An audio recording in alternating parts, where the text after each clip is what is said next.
इतनी कुंडलियाँ जो आपने देखी हैं, उन कुंडलियों को देखने के बाद जो लगन चार्ट आप देखते हैं, आपको उनमें क्या पता लगता है? सबसे इम्पोर्टेंट चीज़ है कि किस्मत क्या बदल सकती है? अगर आपने इतनी कुंडलियाँ देखी हैं, तो आप ये बता सकते हैं? जी, देखिए एस्ट्रोलॉजी एक माध्यम है मनुष्य को उसके समय की जानकारी देना। बिल्कुल सर। कि अगर हम ज्योतिष की बात करें तो ज्योतिष एक बहुत बड़ा शास्त्र है। बहुत लोगों के मन में ये, क्योंकि जैसा कि अभी आपको पता है कि मेरी ट्रैवलिंग इंडिया के बाहर बहुत ज़्यादा रहती है, तो बहुत लोगों के अंदर मिथ है ज्योतिष को लेकर के कि क्या ज्योतिष वाक़ई काम करता है? काम करता है तो कैसे करता है? सब कुछ लिखा गया है, तो ज्योतिष को करने से क्या बदला जा सकता है? तो ऐसे लोगों के पास बहुत सारे अपने क्वेश्चंस हैं, आपके पास भी बहुत सारे क्वेश्चंस होंगे और बहुत सारी मिथ भी हैं जो आज ज्योतिष के माध्यम से उनको प्रबल करके लोगों को बताने की कोशिश की जा रही है, लेकिन उससे ज्योतिष पर से जो विश्वास है लोगों का कहीं ना कहीं ब्रेक भी हो रहा है।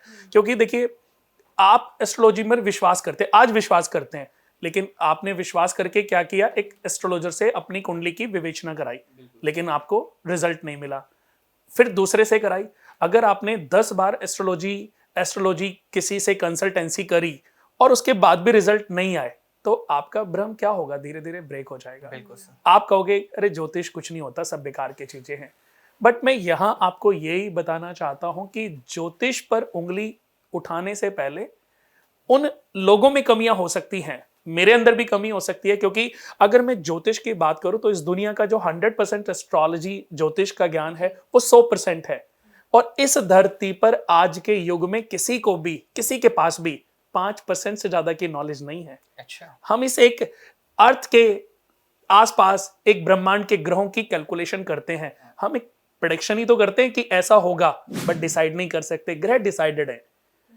ये कैसे आप सोच सकते हो कि हम जो बोलेंगे वो ग्रह डिसाइड कर लेंगे, अच्छा। या वो ही होगा जो हमने बोल दिया, या हमारे किसी मंत्र के पढ़वाने से हमने ये उपाय करवाया किसी को और ग्रह डिसाइड कर देंगे कि अरे इसने तो ये उपाय कर दिया, अब राहु का प्रभाव इसके ऊपर से खत्म हो जाएगा, राहु देवता वहां से चले जाएंगे। ऐसा मनुष्य की सोच है।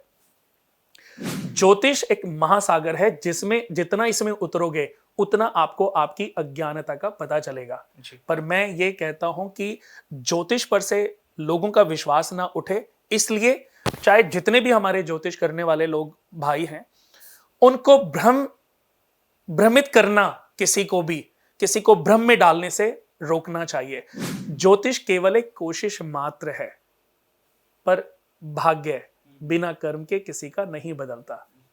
कर्म आप अपने करते रहिए, भाग्य जरूर बदलेगा। क्योंकि कर्म के दत्तक पुत्र का नाम है भाग्य। जब तक कर्म उत्पन्न ही नहीं होगा तो भाग्य कैसे पैदा होगा।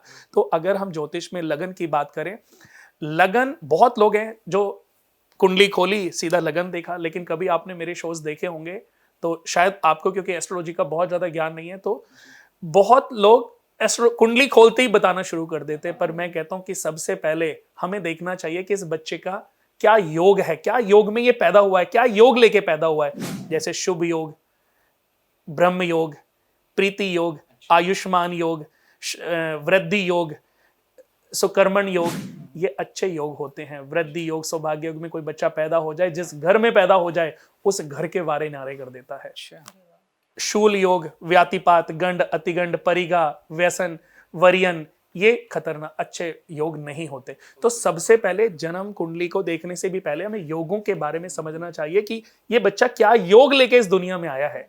योग के बाद नक्षत्र काम करता है, नक्षत्र के बाद आपकी राशि, फिर लगन, फिर ग्रह स्थिति काम करती है।